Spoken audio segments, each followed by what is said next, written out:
We are back, and we're back. It's been like a month. Yeah, it's been a long Has it been a time. month? It's been a month. It's had to have been a month, but we had a lot of. It's been a lot happening. Yeah, it's been a lot pretty happening.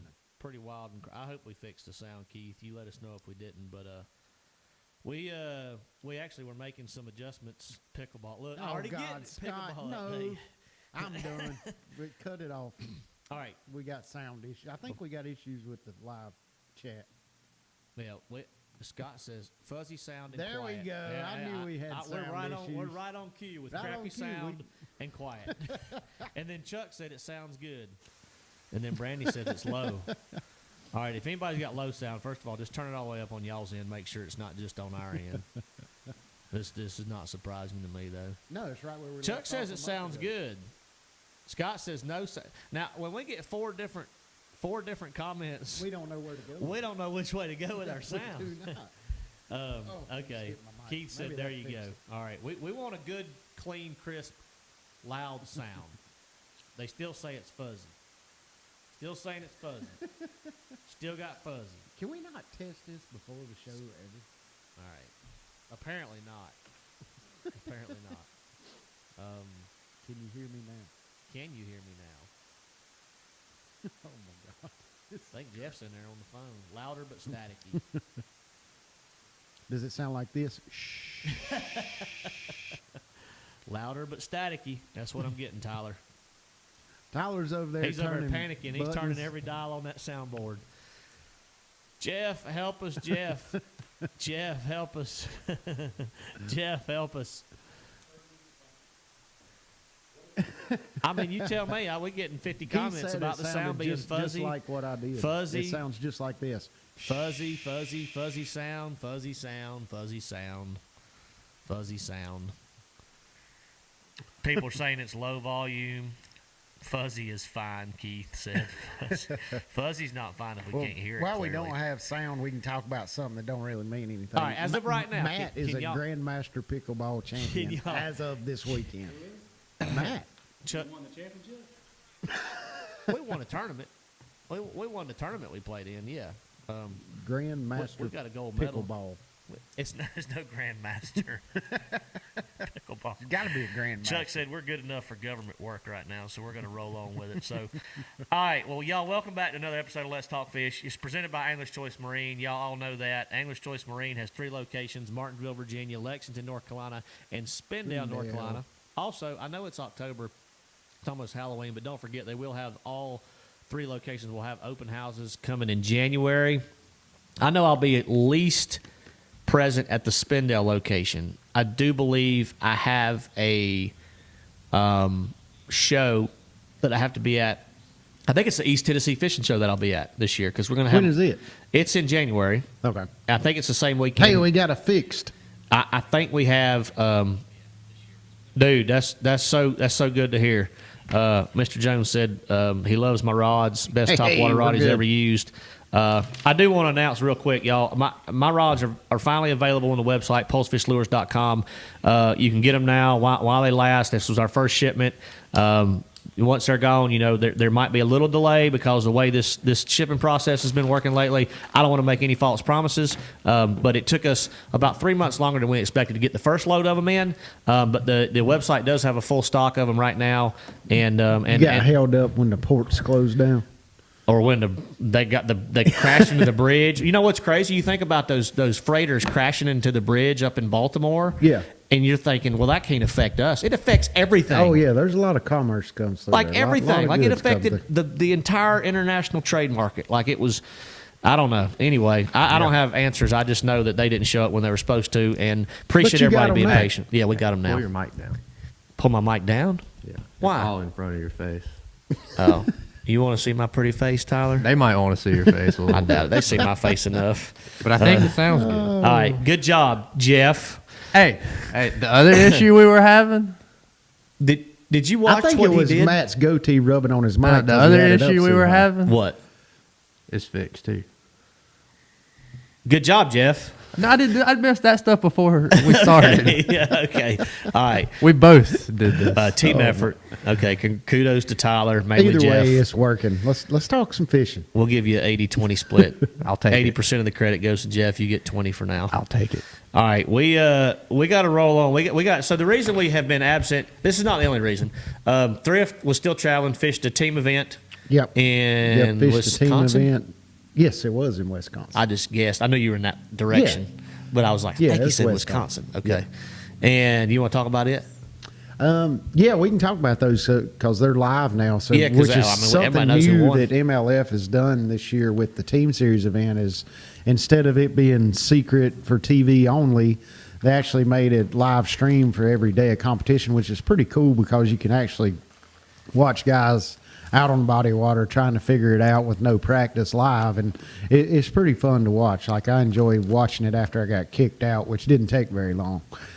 We had a tough first day. We didn't make it to the next round, but it's a fun deal when you get on a body of water you've never been to and know absolutely nothing about, and you just run around knowing if you land on something it's going to be really good. But my team partner was Jeff Sprague. We fished hard all day, covered a lot of water, but I think our biggest downfall looking back on it is we just didn't slow down, and a lot of other teams that caught them, that's how they caught them. They slowed down, flipping, fishing docks and things like that, and we were with the mind frame of, hey, we're up north in September. They're going to bite a chatterbait, and we can fly down the bank and catch them. So that's what we did all day.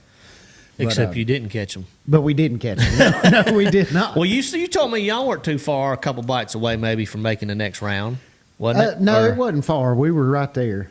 So it wasn't a terrible showing. But the good thing is we've actually got another team series coming up in October toward the end of the month. I think it starts October the 24th is the first day and goes through the 29th. So tune into that. That'll be fun. And God, there's a lot going on that weekend. So you reminded me.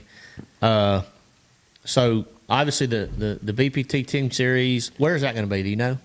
Well, you don't know. They don't tell you. yeah, Do well, they? we know the town. We don't know the body of water. Can you tell us the state? I think that's legal. For you to I'm just tell gonna- us the state? Yeah, it's in Texas. Well, that really doesn't tell us anything.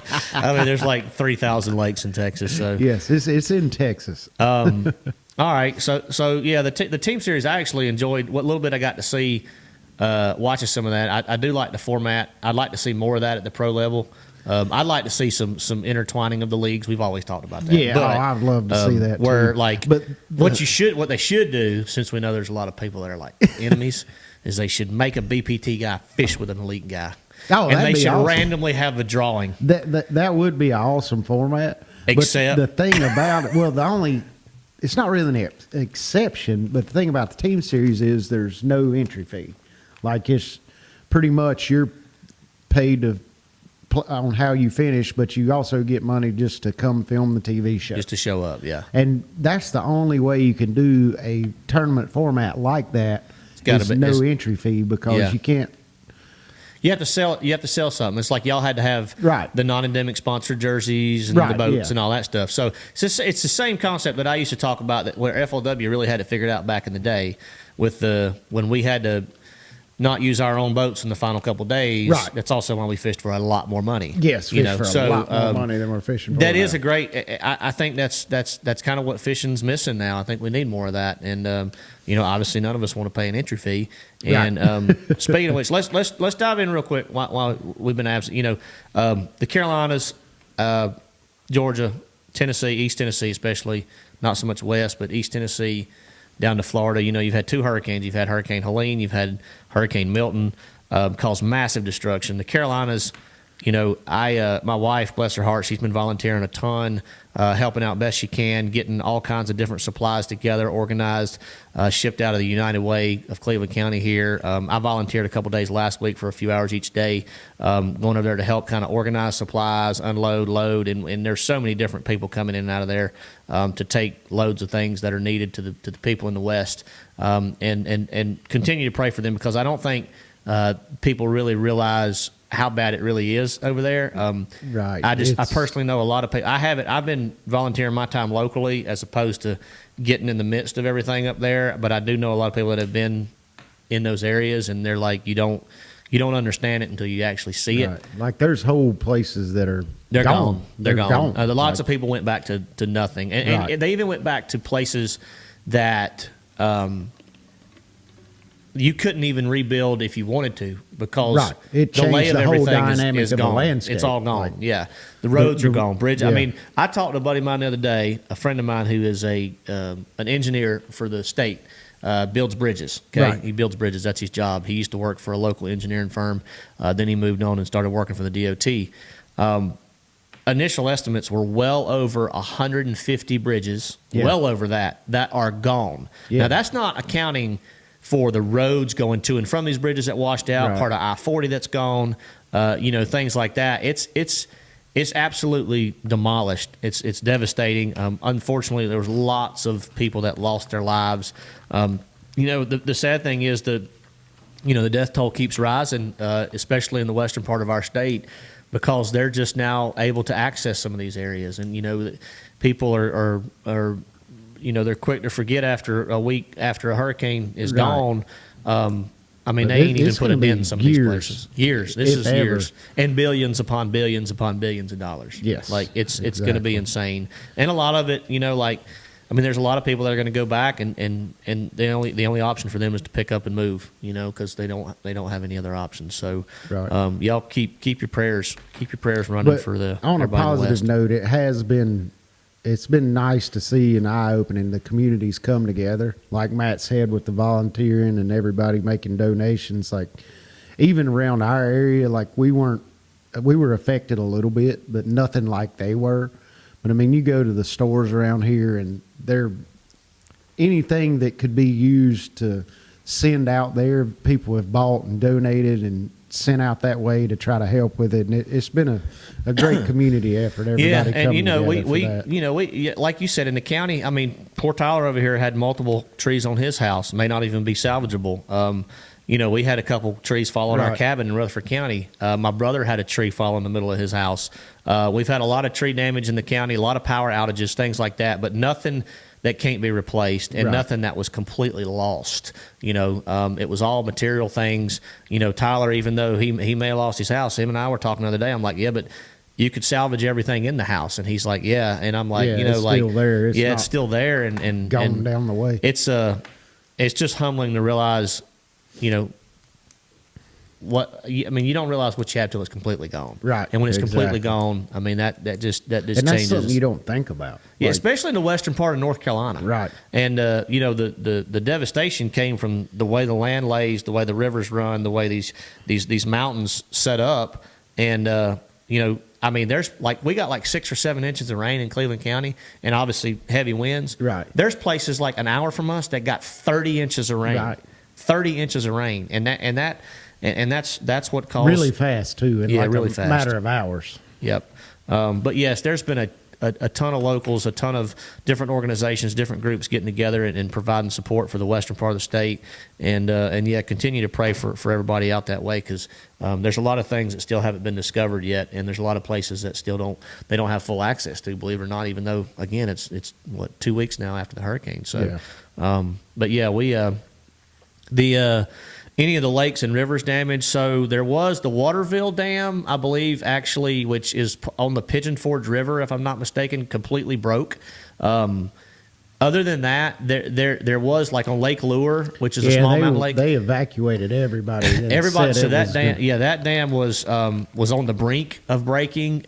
Fortunately, it did not. That would have been a whole nother level of destruction. Yeah. But a lot of the docks, boats, things like that were completely demolished on the lake. Yeah. They're as far as the lakes and everything further down on the Catawba, Green River, things like that, the Broad. You had some fluctuating water levels, obviously. Yeah, but I think nothing, there were some homes flooded on Mountain Island Lake. Yeah, but no Hickory major. got some damage. Where? Lake Hickory. Yeah, I think it got a little bit, but it wasn't nothing. It wasn't as far as To the magnitude of Yeah, what where the it western- washed things away. Right. Like it didn't wash the houses away. There was some minor flooding and things like that. But the further west you went, the further up you went, the worse it got, all the way to the Tennessee line and just west of the Tennessee line. But overall, it's going to be a slow process. But a lot of people have come together. A lot of support groups out I there. think done a lot my of good wife things. was reading something the other day, and I think don't quote me on this, but she was saying something about I-40. They were expecting completion like 2028, maybe.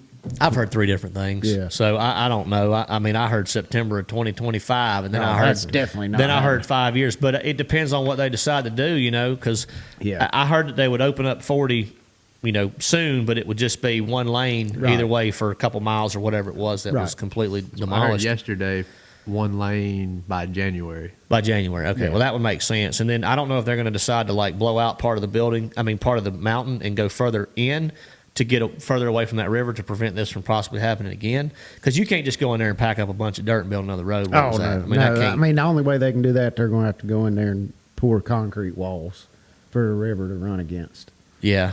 You mean something to completely? Yeah, but Yeah. what if it goes 20 foot over that? It wasn't gonna matter. Well, I mean, it's going to be like a 60 or 70 foot high. Yeah, I mean that's what you'd have to do. It's going to have to be a Yeah. huge engineering It'd have to be like a feat. dam on a lake. Right, You that's know, what like, it'd have to be like. So yeah, it's a crazy situation out there. But and then Milton came across Florida and I know caused some damage, some destruction. Right. I had some messages asking about Scott and his crew down there. They're all fine. They were south of the majority of that storm. It did. But spin they it. had terrible tornadoes Yeah, it spun down off there quite a around, few tornadoes. down there near Okeechobee. I know we've seen a lot of videos. I think, who had one posted that I saw?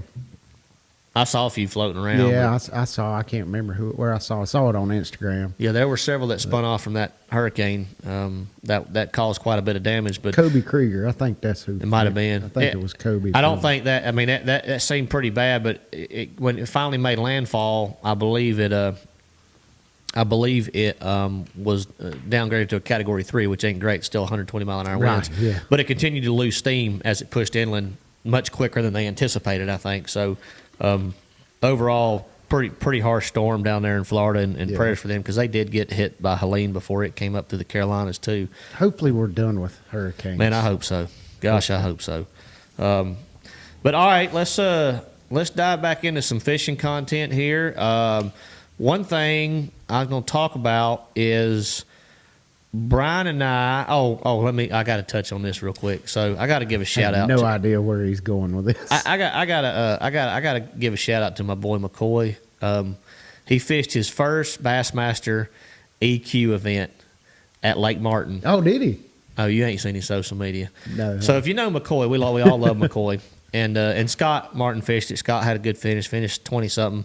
And Scott won the AOY title in that specific division, which is 3 events, not the overall EQ.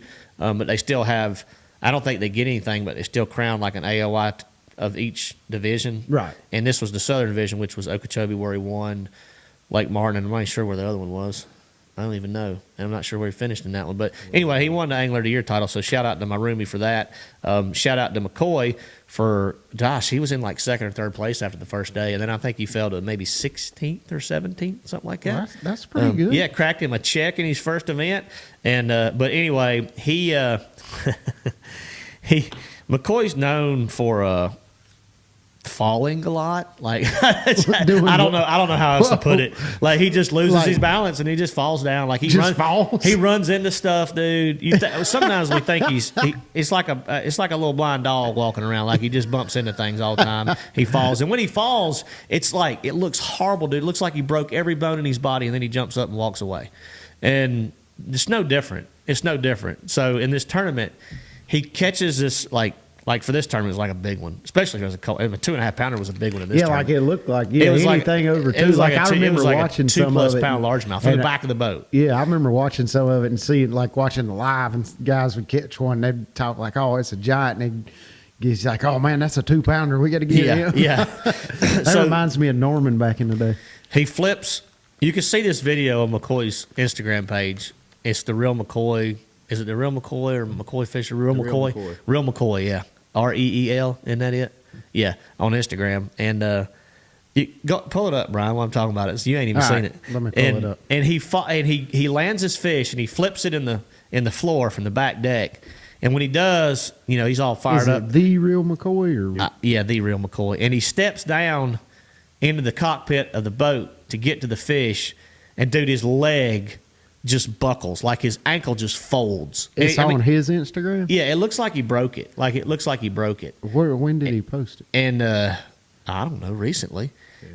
And he texted me that night, and he sent me a video of it, and he said, "Well, there went $400."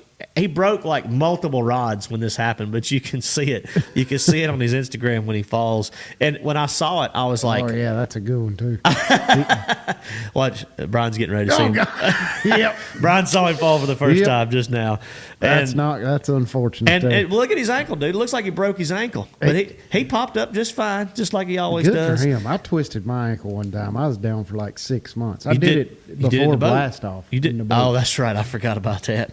And anyway, he no, I don't want to see that diehard anglers. I don't do good with brutal football leg breaks and things. No, I don't want to see. I don't want to see that. I don't want to see nobody. I've seen some. I actually saw one in person on our intramural softball team in college, dude. Well, let's quit talking about it. Yeah, okay, I'll stop. But I mean, you could hear it. You could hear it and everything. Oh my! Just awful, keep dude. going. Tell the whole story. No, I'm gonna stop. I'm gonna stop. Compound fracture though. It was awful. He's still going. It was awful. It was like this cracking sound, It is terrible. All right. Well, Thank you. But shout out to my boy McCoy. He is. Maybe McCoy's going pro next year. Oh, who knows? Got a little confidence now. He can be rocking and rolling with the big dogs. Couple big things coming up. We do have the Toyota Owners Tournament. All right, Toyota Owners Tournament. It's a free tournament, y'all. I've told you this before. I know Tyler and Buddy going to be fishing it. It is a free tournament.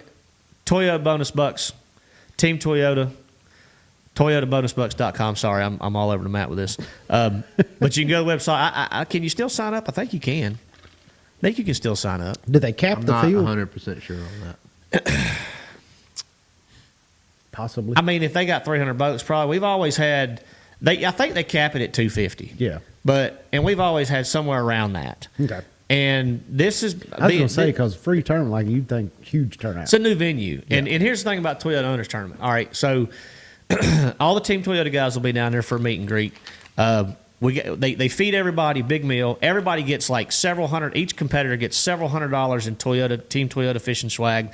You're fishing for $5,000 first place. They pay 30 places. Okay, and we give away all kinds of goodies. Like, I mean, some of the things. I mean, we gave away a Tundra in the past. I don't think they're giving away a Tundra this year. But I'm talking about random draws. So we've given away ATVs. We've given away $5,000 Bass Pro gift cards, multiple $500 Bass Pro gift cards. But there'll be a drawing, I'm sure, at the meeting this year. We're giving away some free goodies like that. You got to be present to win those, obviously. But yeah, it's an awesome event. And the good thing is, it's at Lake Hartwell this year, out of Green Pond Landing with our good friend Neil Paul down there. Ooh, kind of a local tournament. Yeah, so it's been at Table Rock. It's been at Pickwick. Most of the ones I've been to have been Pickwick. It was at, like, the inaugural one was at Lake Norman.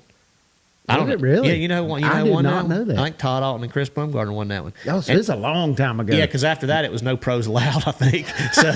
So the pros can't fish it. If you're a tour level pro, you cannot fish the Toyota Owners Todd Tournament. and Chris screwing it for screwing it up for everybody. This is just a way that Toyota gives back. Everybody, all the customers. If eligible vehicles are Forerunner, Sequoia, it can be a Tacoma, it can be a Tundra. Just has to be an eligible vehicle. You can see all the guidelines. What's the year models? It goes back. Don't hold me to this, y'all. It goes back about 4 or 5 years, something like that. It goes back 4 or 5 years. You know, you can't have a That's understandable. You can't have a 1983 and roll up in there. You know, and I mean, what if it's still your tow vehicle? Is awesome. I mean, that's good press. Vintage. That's good publicity. As vintage, yeah. I mean, you're right. I agree with that. Like they should make an exception for any Toyota vehicle with over like 500,000 miles. Oh, you mean if they can make it there? You know, if over 500,000 miles. Yeah. And you could pull your boat there and fish. I think there should be a separate category for that. Ooh, we that's give good like too. a bonus. That's good like too. if your Toyota has over 500,000 miles, and I think that's a pretty cool idea, actually. Yep. Next thing we know, Brian will be wanting kickback for his ideas. I do. Mark Edwards says he's signed up. All right, but it's cool that it's so close this year. I'm excited about seeing You're excited because you don't have to drive 16 Well, hours. we got people that fish this thing every year, no matter where it is. Oh, I know. And then we have, because of the location, we have new people that come in. Yeah. The whole point and of that's this, what you need to do. Exactly. Mix it up. So Exactly. you offer people from different regions of the country that maybe not have time to take off 2 days for travel or something correct. like that. That's right. And the way we structure this tournament is you don't even have to be there till really Friday night So you Right. don't really have to take off work unless you're traveling 16, 18, 20 hours. But worst case scenario, you take off one day of work maybe. Right. And the tournaments are on Sunday.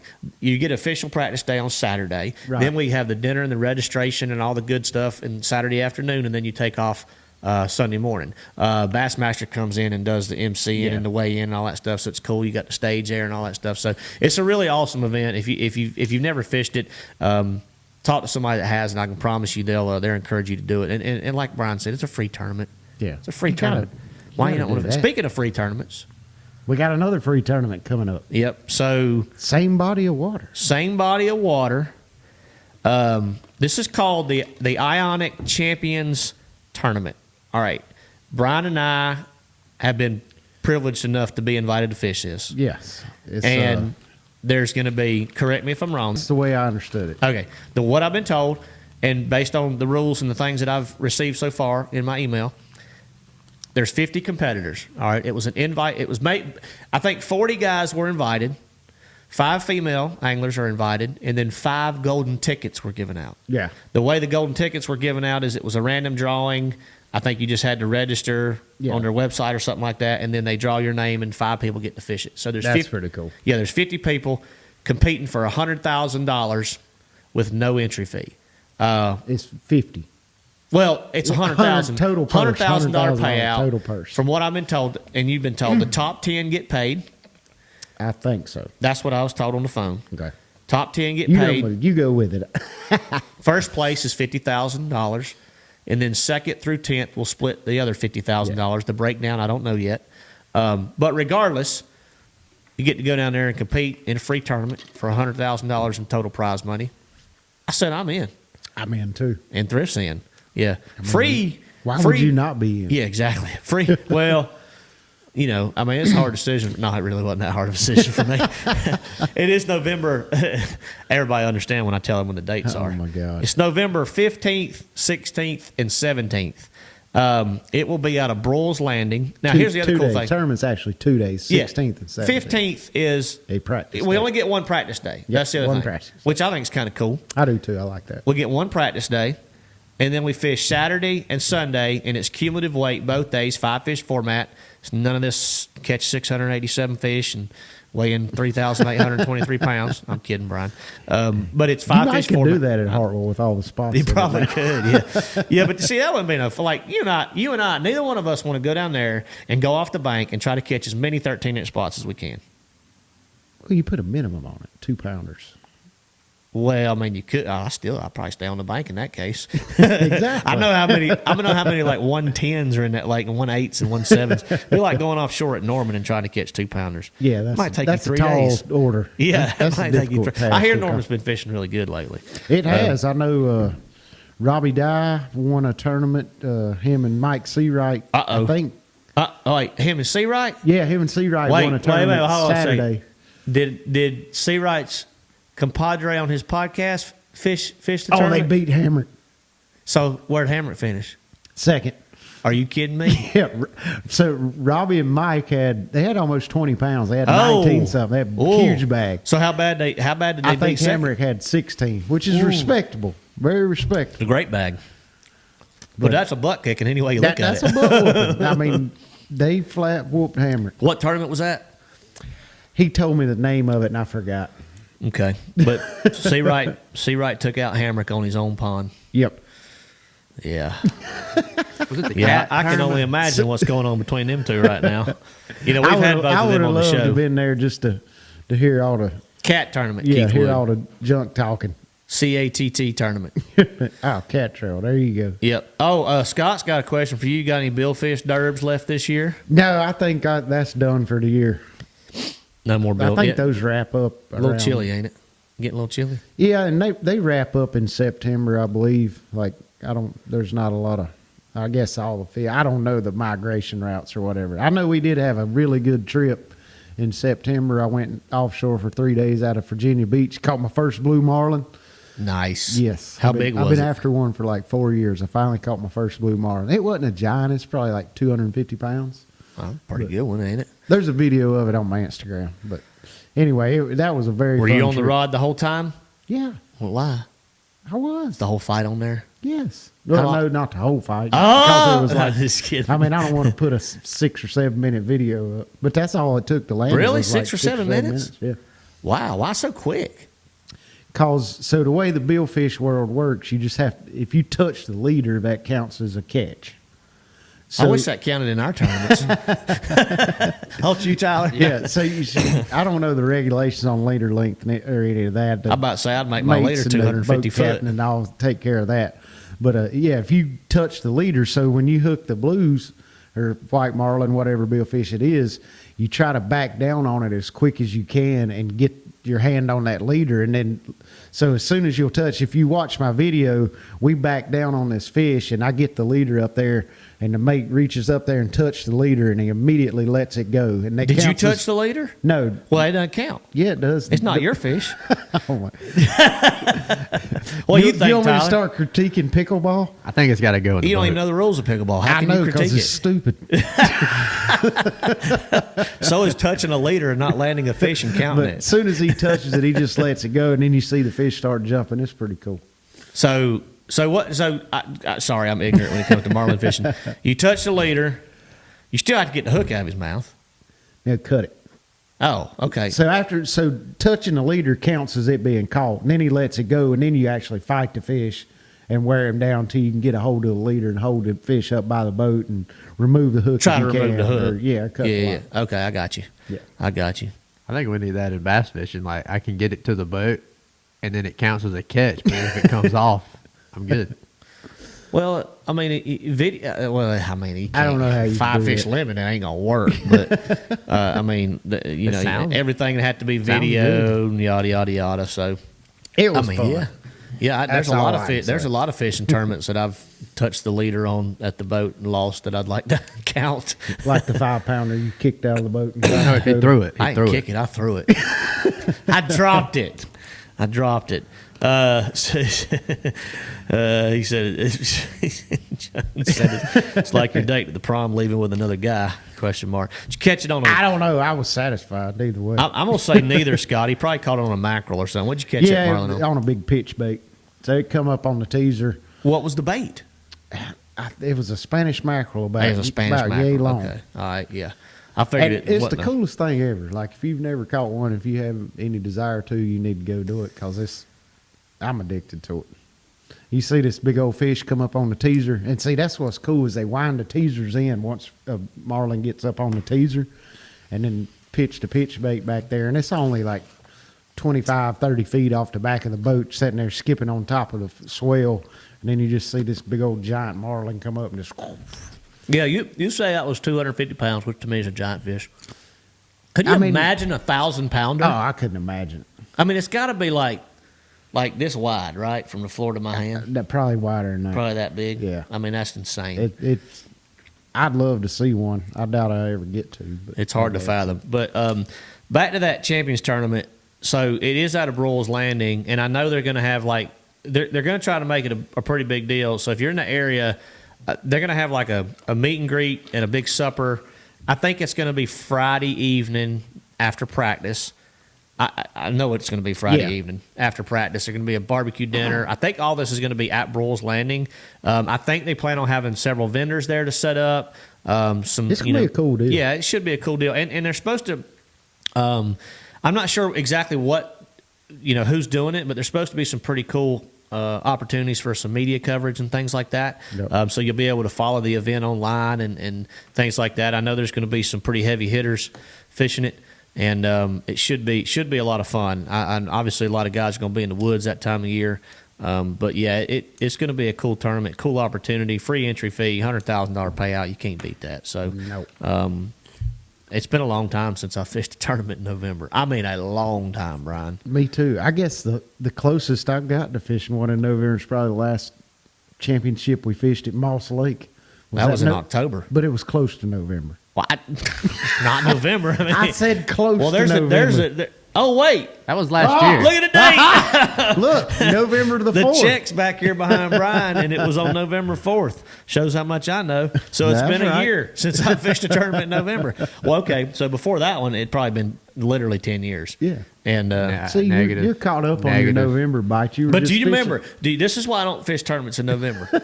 The morning of that tournament, we're sitting there getting ready to blast off, my and a God, fog I delay. remember And this. you know what happened? The biggest we're, deer. we're sitting there. It's like a hour and a half fog delay, and Matt says, "You got to be kidding me!" Slaps me on the shoulder. We were in my boat. He says, "Look at this." He First time shoves his ever. phone in my face, and like this big giant deer's standing out under his stand on camera, and he's like not there. 8:30 in the morning, 9 o'clock in the morning, and I'm not there. But that deer ended up dying later by my hand. Well, by my gun. See, you got the money from the tournament win, and then you got the big deer. Yeah, but I had Patience, Matt, I had patience. I had to sling lead at him to get him though. It doesn't matter. It's still bow season that morning. He was standing 20 yards broadside. Oh, so pretty. And we talked about that tournament, but that was a tough day of fishing. That was a tough day. Like, I mean, Very it was tough for day of hours fishing. before we even had a fish in the boat, I think. It was. Yeah. But all right, so let's what else we got to talk about? Man, we're just rambling. We're glad to be back, I think. Yeah. No, it's not rifle season here. Rifle season doesn't come in here until the week of Thanksgiving. Saturday before Thanksgiving. Saturday before Thanksgiving. But I got one. I got a question. Okay, We got a before question. Tyler opens his question or asks his question, y'all shoot us some questions. We got a lot of comments and stuff in the feed, but shoot us some questions. Anything y'all want to talk about? Well, that I'm allowed to talk about. For Brian tell me I can't talk about pickleball You could talk or deer about hunting or whatever. pickleball and deer hunting. I mean, you could ride a deer and play pickleball at the same time if you want to. I might, when we fish that tournament down there at Hartwell, I might wear my gold medal around my neck that I won You this need past to. weekend. Please do. You think so? Please do. People gonna be wondering where I got that gold medal. But You know what the pickleball racket reminds me of? no, what? You remember when you were a kid, you had that racket with the rubber band and the ball tied to it? Like a I it's think called that's- paddle ball or something, wasn't it? Yeah, I think that was the original pickleball. That was it was wooden. I'm sure. Well, the first pickleball paddles were actually wooden, believe it or not. My point. They've come a long Exactly. way. They've come a long way. All right, what's up, Tyler? Okay, so both of y'all's schedules for next year have been released, correct? Yeah, Yeah. Which one are each of you looking forward to the most? that's funny because the first question that came through was, "What's your thoughts on the upcoming season schedule for Bassmaster and BPT?" Well, I thought it first. Oh, you called it first. He stole it subliminally. I'll go first. Pasquotank River, Albemarle Sound.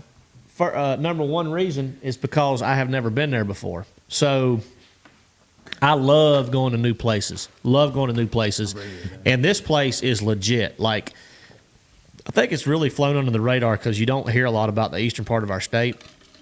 But it feeds Albemarle Sound down there, the Pasquotank River. Historically, I don't know like the history of this place, but I know in the last 3 or 4 years, they just kicked out multiple 30-pound bags down there. Multiple 30-pound bags. And it's very healthy. It's going to be a lot of shallow water, a lot of power fishing. It should be a lot of fun to follow. Probably, I'm going to go out on a limb and say it's going to be the most entertaining tournament that we have all year, minus possibly the Mississippi River and La Crosse. We do go to La Crosse later in the year. Those are always the most fun events to watch as a viewer because you see a frogging, flipping, chatterbaiting, tons of topwater action. Like, you're not going to go to the Mississippi River that time of year and not see a bunch of topwater action. I think the EQs were there. Was it the EQs that were there this year? Yes, they were. Yeah, and it was like frogging left and right, like walking baits, like it was awesome. Buzz baits, everything, ploppers, flipping jig. It was power fishing. Old school bass fishing. Yes, it's what they say, isn't it, Brian? Yeah. Call it old school bass fishing. But Hey, you know the best thing about the Pasquotank what's that? is if it's really calm, you can put your boat in at the Pasquotank, and you can run about 2.5 hours through the Oregon Inlet and Here go we catch go. a blue marlin. I probably should practice for my tournament. I'm just saying you could if you wanted to. Just like- Is the marlin fishing good in April? Nah, you might get on some tuna though too. Yeah. by now. That's what Robertson said when we were at the Sabine. He said he was going to send it and go snapper fishing. I don't blame you. Yeah, he didn't do it, by the way. But all right, so that would be mine. Yeah, we don't have a tournament in New York. I think that'll be for as far as my short Elite Series career is concerned, which is going on 6 years now. I think That probably is the first time. it'd be the first time in my elite career that we don't go to New York, and we only have one like predominantly like. I don't think we're going to New York next year either. Huh. That's interesting. Maybe New York's banning bass fishing. It wouldn't surprise me. It would not. Yeah, it wouldn't surprise me. New all York right. needs a break from big tournaments. That's something else we need to talk about is the Right. FFS limitations. But tell them what you're looking forward to the most as far as your schedule's concerned, Oh gosh. and tell them why I eat this Zot. I mean, I don't know which turn. I'm going to say Lake Murray is the one I'm looking forward to the most, just because it's the closest. When do y'all go to Murray? The first week of March. Oh, But it's Good That's the times. only reason I'm looking forward to it. I like this year's schedule a lot more for the same reason Matt said. sorry. We got flying zots. Is I love going somewhere new and going somewhere for the first time. That's not a lot of history. And this year we had the Chowan River, which is very near to the Pascatank, actually the same water system, and nobody had ever been there before. There wasn't a lot of information and history, so that was my favorite event of the year. But several lakes last year were my first time going there, and I think next year I've been to I've been to all the bodies of water, and it's been a while since I've been to a couple of them, like Kentucky Lake or something like that. But I'm gonna say Murray's probably the one I'm looking forward to the most, just because we're gonna be there. It should be pre-spawn, right on the edge of the spawn, so it's gonna be a fun time of year. Herring are not gonna be involved, which that makes me happy because I hate fishing a herring bite. So definitely Lake Murray. All right. So clarify exactly your FFS All right. limitations for the BPT tour next year. Let me think about this. Bring out your notebook. So for the Bass Pro Tour next year, And what you think about it. Because that's what they're asking. yeah. So first off, I'm going to lead with, I think I like it, but I'm not sure. So the rule change for the Bass Pro Tour is we're still allowed to use the live sonar, but only for one period throughout the day. So a Bass Pro Tour event is broken up into 3 periods that are 2.5 hours long each. And you have to announce to your official before the period begins if that's the period you're going to be using. Not before the tournament starts, but No, before not that before period. Okay. Right. So it's going to be cool in that aspect of it because strategy's going to play. You're going to have to determine, like, hey, do I want to start out this first period with live sonar, or do I want to wait till later in the day and see where I stand and see if I need to make up ground? So that's going to be cool, and it's going to be unique in how MLF, publicizes that, because I know it's going to be available on the live stream for, the viewers to see who's using forward-facing sonar for that period and who's not. So it's gonna mix up some things. It's gonna keep the fans more involved, because if you see guys that are really good with forward-facing sonar, like Jacob Wheeler, Dustin Connell, guys like that maybe after the first period they're middle of the pack or down a little bit lower, which you're normally not used to seeing them down there, but they haven't used their forward-facing sonar period yet. And then, maybe they save it till the third period and, jump all the way into the lead at the end of the day or something like that. It's going to be really cool. So that was the biggest change. Another change is we're only allowed 2 transducers in the category of live sonar and 360 sonar on our boats. So guys can have, either 2 live sonars, or they can have a combination of 1 live sonar and 1 360 sonar. And they limited us on, I can't remember if it was inches of screen like Bass did. I don't think they did that, but they... Well, now there is something that I saw written, but I don't know if it's for BPT or Tackle Warehouse. Yeah, there is a stipulation on some levels. Yeah, so what's confusing is, if you're a BPT follower, it's not confusing if you're not following the levels below that. But if you are, then it gets really confusing because I mean, it's not confusing. They just have different levels of live sonar use for each trail. That's what I'm saying. It's confusing. The regulations change based on the level that you're based fishing. on the level you're at. Yeah. Now, the reason it has to change with BPT is because the format's totally different. 3 periods. Right. You know, yeah, so 3. And it's a cool, like, it's really a great idea, I think, from a marketing standpoint, because that's going to, I mean, there's going to be a lot of eyeballs on that, and seeing how the day plays out and seeing the strategy involved, because there's going to be a lot of decision making, and it's going to be pretty cool to see how that plays out. I do think it's going to be much more. 2 things that I really like about that is it's going to be much more engaging and much more educational. Right. So exactly. my issue with an FFS dominated event, obviously we've discussed all kinds of this stuff, all kinds of things on LTF before, and I've said this before. Like, I'm not against the technology. I'm not against, as far as the units. It's the best thing ever invented. Like, it's hands down the best thing ever invented, best technology I've ever used. What is cool to see about what they've done with the format at BPT is if I'm watching Bryan Thrift go, and 360 falls into that category. Did you mention that? Yeah, 360 is in the category of which I know why. I'm with you. I disagree with that, but I'm with you.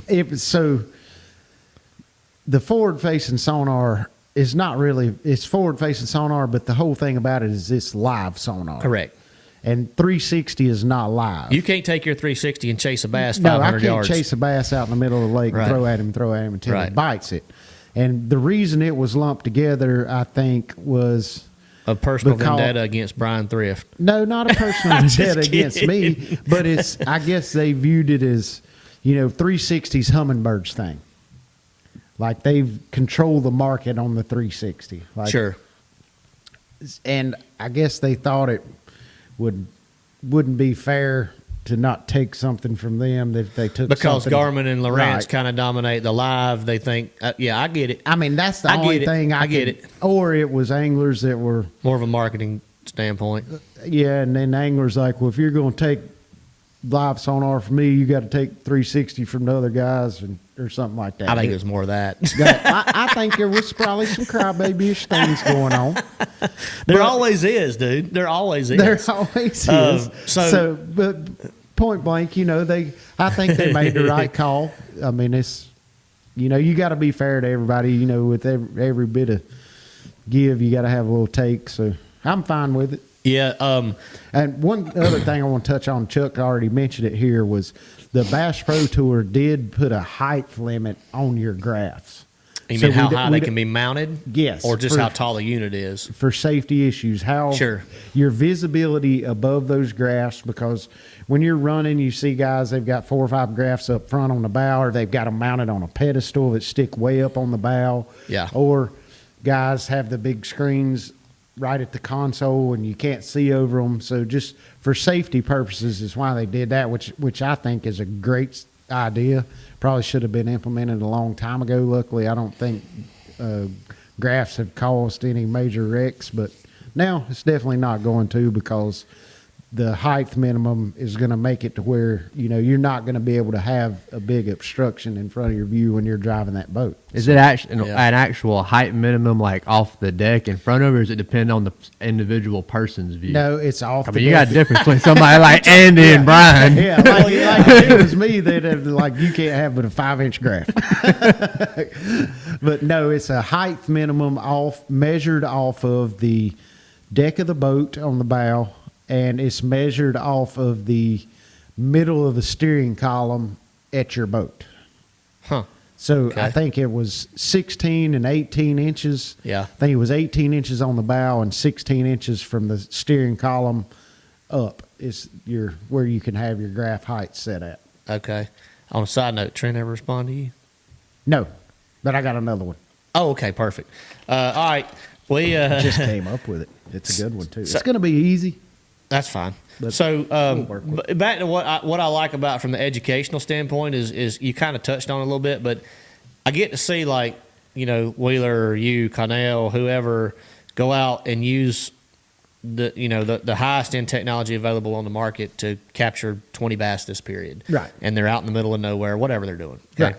And then you no longer have that tool. Well, you and I both know you no longer can fish that way. Right. Most likely. Yeah, you're Okay? done. Period. End of story. So it's going to show a lot of techniques. Yes. So it's going to show the versatility of these guys, which all of them have it, whether you believe it or not. Right. And it's good, but it's just going to force them into a decision-making process that you've never got to witness before. Right. Like, because we have never had a tournament where, like, all right, now you can't use it, now you can. Yeah. Now you So can't use it, now you you're- can. You're out in the middle of the lake catching all these fish.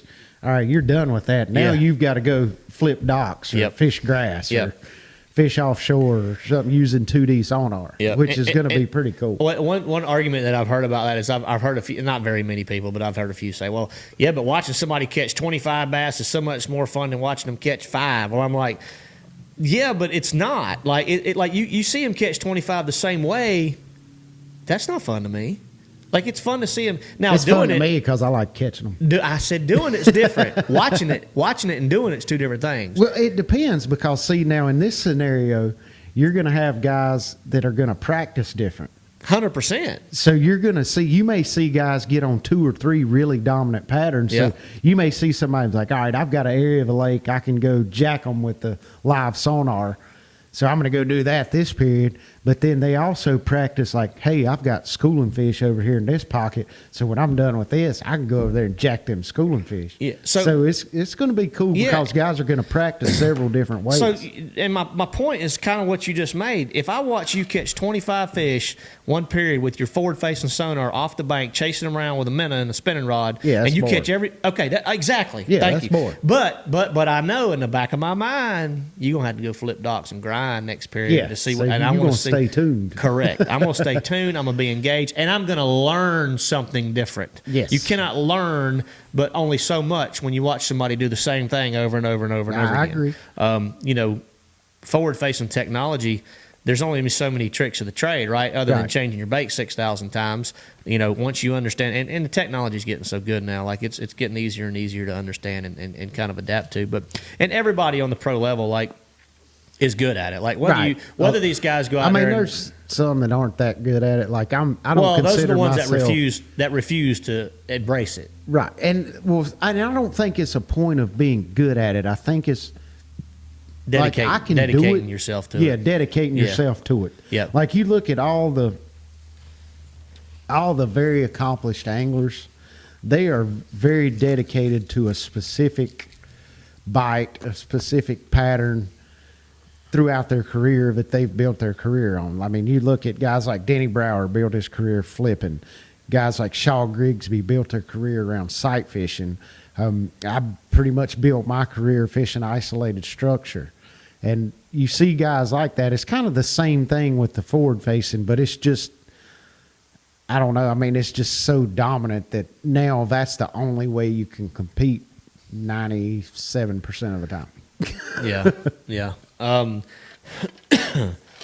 Y'all, I can't answer that question about Milliken because I can't speak for him. I think he is obviously playing with everybody's emotions about whether he won't or will return to the elites is completely up to him. It's some clickbait type stuff to me. I think he's trying to just keep everybody on edge for a reason so he can build up some views, which that's what he does. That's what he's so good at is the YouTube game. And talking about losing lots of money fishing the elites, I mean, somebody of his stature should have no problem making money off of endorsement deals in order to fish the elites along with what he does on YouTube. But some people don't like to play both games. They like to play one or the other, which is fine. I have a roommate that does all of the above, and he's very successful at all of the above, but he's also one of the hardest working individuals I've ever Scott met in my works life. harder than anybody else. Yeah, he's got this huge YouTube channel. He's got a television show, and he fishes multiple tournament trails. And to do that successfully, and to be as successful To as have he the is, drive and the will to want to do that. Exactly. That's what impresses me. 100%. And Like I don't know anybody else that wants to do that. because Like, I talked but to Scott, like, wants to do it. I'm like, dude, like I've had this talk with him, and it's not my place to say what's on his mind and things like that. But I'm like, dude, you do so well with your television, your YouTube channel, things like that. He could just focus on that and not fish tournaments. And be just fine. But he loves fishing tournaments. Yeah, he loves to compete. He's still deep down at heart. He's a tournament bass fisherman. Absolutely. Like that's what he loves. Absolutely. Are they still in Italy competing for the USA? They bass? are. I'm glad you said that. I seen some. I'd be posts lying about if I that. said I even know when the tournament starts because I just know that they went to Italy. They're there. I think Wheeler and Connell are over there. Canterbury's over there. Hollywood's over there, excuse me. Whoever else is on They just the got Team gold. USA. They did win gold in Canada. I think. In Canada, I'm not can't remember. But that's a different group, wasn't it? Well, that's like the not Pan Am games, but something I like have that. no idea. It's something like that. Yeah. Yeah. They have a website, USA Bass. Is it usabass.org? I think that's it. I think it's usabass.org where you can follow along to see how they're doing. But they are the World Bass Fishing They were called the World Black Bass Championship. Is that what they call it? Where there's multiple countries there representing their countries to compete for that title. USA has won multiple golds in that competition, and but Italy is the host this year, which is kind of cool. They get to go over there, and I saw Canterbury took his lovely wife Dixie. They kind of made a little vacation out of it, so that was I cool. would too. Yeah. I'd go to Italy and gain like 40 pounds. That's all I do is eat pasta all day long. Yeah, that's all I'd eat is pasta. I would love to go over there and eat some like authentic Italian food just I to see would the too. difference. You I know. would too. All right, well it's 7:58, and and goes to Alabama football games. That Alabama just lost to Vanderbilt. Did you know that? Like 2 weeks ago, before last. You're asking me if I know that. That's stupid to ask I mean, me you've that. known me for a long I know time, that. and we've discussed it for a lot. Well, a lot on it's the show. funny because everybody relates Canterbury. You know, he's hardcore Alabama fan, and I didn't even know that they were playing Vanderbilt that night. And obviously, it was Alabama versus Vanderbilt, so I really wasn't paying attention to it. I'm like, well, Alabama will walk all over them, you know. I assume you're talking about football. Correct. Okay. Good job, Ryan. Thank you. It is the fall. It is football I season. mean, what else do they play in the fall? Lacrosse, No, I don't know. Maybe I don't know. Follow lacrosse, but volleyball. Could be volleyball. Soccer, anyway. maybe. Shut up, y'all. Anyway, I got like 3 or 4 texts came through on my phone from multiple buddies. They're like, Scott probably broke his TV. it was like you think you ought to call Canterbury and check on him, and I'm like, what? What the heck is going on? And I turned the TV on, and they were just about to lose to Vanderbilt. It was like a minute left in the fourth quarter, and you could tell they were going to lose. Yeah. And I was like, holy crap! You know, they're getting beat by Vanderbilt, and then they almost got beat by somebody else. South Carolina Yeah, but they won, right? by 1 point. Yeah, Alabama beat them by 1 point. Yeah, if they, heaven forbid, they lost 2 games to 2. I think both of them are unranked teams, or were unranked. After they beat us, Yeah, who's us? Georgia. You live in, Brian's so confused by that stuff. Who's us, Georgia? You're sitting in Shelby, North Carolina. How was I supposed to know that? So you're And what that affiliation do you guy. have You know with you're Georgia? that guy, Tyler. Where does the us But we lie? love I'm the you. standout. You're what? I'm the standout. The stand out, stand in, whatever. I don't pull for any North Carolina team. Yeah. Oh Lordy. All right. Back on track. Mark, I think you're spot on with Mark's comments. I think they're spot on. I'll just leave it at that. All right, we got a trivia question that apparently Brian has come up without me knowing, which is awesome. It's going to be fairly. That means easy, I didn't feel have to like. come up with it. Matt just put me on the spot and said, "Brian, think of something. We're starting the show." And I said, "Okay." Is Well- Brian the only one that knows the answer? I don't even know the answer. You don't even know the question. I don't. Yeah, that's a good point. But so again, y'all, the trivia question is sponsored by Angler's Choice. We got a heavy duty weigh-in bag. All right, these things are legit. And we have a Angler's Choice hat coming out to the winner. Whoever wins, again, I don't know. We already got an answer from Chris. Says, well, first answer is Jerry Ryan. Second one, Stanley Mitchell. Are either of those correct? Negative. Okay, good. Because if they are, you got to change the trivia question real fast. It only took him an hour to come up with it. So, No, I came up with it like 15 minutes ago. it took you 45 minutes to Yeah, come up with it. possibly. Okay. All right. Well, so it is trivia question time. Guy Akers not the answer, Nathan. I seriously doubt Guy Akers. How's our buddy Guy doing? Have you seen Guy lately?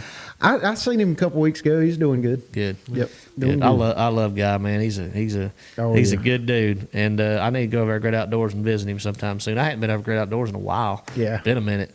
All right, don't forget, y'all, my signature rods available, pulsefishlures.com. Go check them out. We appreciate everybody tuning in tonight. Let's jump into the trivia question, then we'll wrap the show up at the end. But again, if you are the winner, send us a message on our LTF Facebook page with your shipping information, and we'll get this prize pack out to you ASAP. But, I mean, they're throwing answers out left and right. So go ahead and ask the question, Brian. Shoot. All right, so the trivia question tonight, Matt made me come up with it all on my own. You should be so And proud. I feel like it's going to get answered pretty quickly. It's not a but 4-inch stinger, is it? Nope. Okay. No correct answers have been entered so far because the question has not been asked. I need to know the name of the 2 anglers that previously fished at the pro level that qualified for the elites next year. Man, that's a good one, dude. I did good, didn't I? You did good. I did good. I know did one. Wait a good. minute. I know one of them. Hold on a second. I know one. Oh, I know them both. Yep, we I need know to them know. both. I need both anglers. Full Names, first and last name. first and last name. Well, okay, just last names is fine. That qualified through the elite EQ. It's not how. Oh, we got a winner. There we go. It ain't. Who you got? I got Mr. Jones. Yep. I don't know. Is a miss? I mean, I don't know who Dakota eBay is. Are we going to allow Yeah, it? we got. We gotta give it to him. We got to allow that. We got to allow it. Yeah, Dakota Congratulations. eBay. All right, wait till Dakota comes out. So I met Dakota at we had a media event with Bass Pro shops this year. The first time I met Dakota, he seems like a really good kid. He's a great fisherman. Dude. Very very well spoken and seems Yeah. like a heck of a stick. So something cool Very that happened. good. He's going to be trouble for y'all next year. I didn't talk about. Ain't gonna be trouble for me. I ain't fishing against him. I'm fishing against some bass. Well, that's true. Anyway, true. I met Dakota out there. Seemed like a good kid, and man, trust me, every young. I don't think Dakota does. Dakota qualify as a kid. I don't know how old he is, but he's been fishing for a decent little while. He looks like a kid. And he like, I don't mean that in a mean way. He looks young. He does. Like I think I he's don't mean- He's a lot younger than us. So I I figured guess we he's in can his like call- late 20s or something. I think Yeah, he's 30. That's a kid to us, Brian. something like that. That's true. We're old, man. Yeah, I know. We're old. I know. But either way, I don't know how I Dakota feel about and Cody both requalified or qualified for the elites next year. Cody's my buddy. Yeah, they're very good fishermen. Well, what I was going to say is we had we did some really cool content out there for the for that media event, and one of the things we did was a 1v1. Yeah. I told you about that. Yeah, you told me and about and Dakota had to face off against KVD. Oh, really? I won't tell you the results, but it'll be on Bass Pro. I think it'll be on Bass Pro's YouTube channel eventually if it's not already up there. But I fished against Randy Howell. The Johnston brothers had to fish against each other. Oh, that's which was pretty cool awesome. there. Yeah, and so anyway, it was a good time. I think Connell fished against Cody Huff, and that was funny because we're all running around up and down, and they're out in the middle. Both of them going down the middle of the channel, trying to out FFS the other one. and I think their boat might have caught more bass in the 1v1 than any other boat out there. But anyway, it was a good time. So, Cody's the oldest. Cody's got to be close to 40. Yeah. Cody's He's probably somewhere around our 40. age. And Father Gill is the youngest. Father Gill's probably 22, All right, 23. Mr. Jones said he doesn't do Facebook, so how does he get information to us? Do you have Instagram? If you have Instagram, you can message me or Brian your shipping information, or you can message. You got to have some kind of social media, right? Just let us know. You have zero social media. You're on YouTube. There you go. Instagram is good. Okay, Instagram's all good. right, Perfect. just send me a message to Matt Arey Fishing. We've got a Let's Talk Fish Instagram page, don't we? Yeah, but I don't even have the login information to All it, right, so I can't send it check to the Matt. messages. Send Send it it to to me. Matt. Send your shipping information to me, and first, last name, address, all the good stuff, and we'll get that out to you ASAP. But congratulations to you. I know he's a longtime viewer of the show, Yeah, too, and we that's appreciate all the support. But y'all, again, we appreciate everybody tuning in. Maybe Brian or I will have, well, no, we'll be in the studio before then, but we got, What we got next week?